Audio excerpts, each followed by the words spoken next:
It wasn't until the next morning that I knew that we had 6 kids whose dads or mom did not come home that night.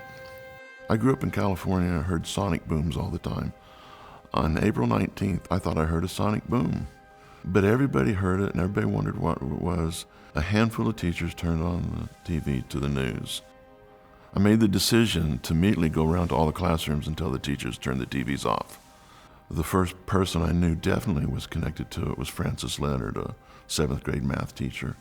But eventually, after a few days, we knew that we had 6 kids who had lost parents, and we knew we had a teacher who had lost her brother. The trunks were developed by the memorial because of Francis.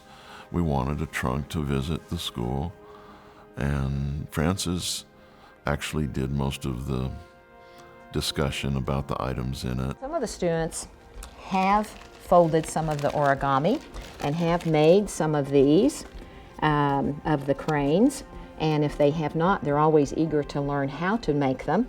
She would pull items out of the trunk, and usually they're items that had been connected to the fence, a teddy bear or a message from somebody who had visited the memorial.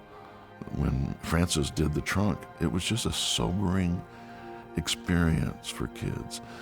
It allowed them to feel empathy with the victims, with Miss Leonard, with what happened.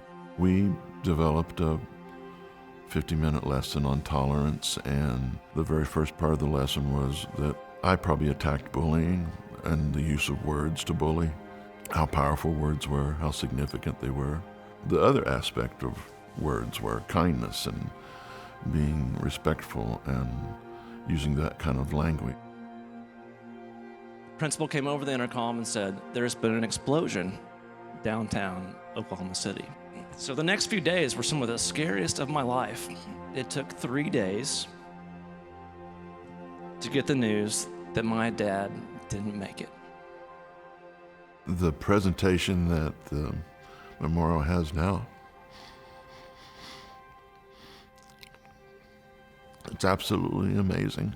I can't, and I'm saying this very honestly, I can't think of a more significant lesson for middle school students to hear than what I heard at that assembly.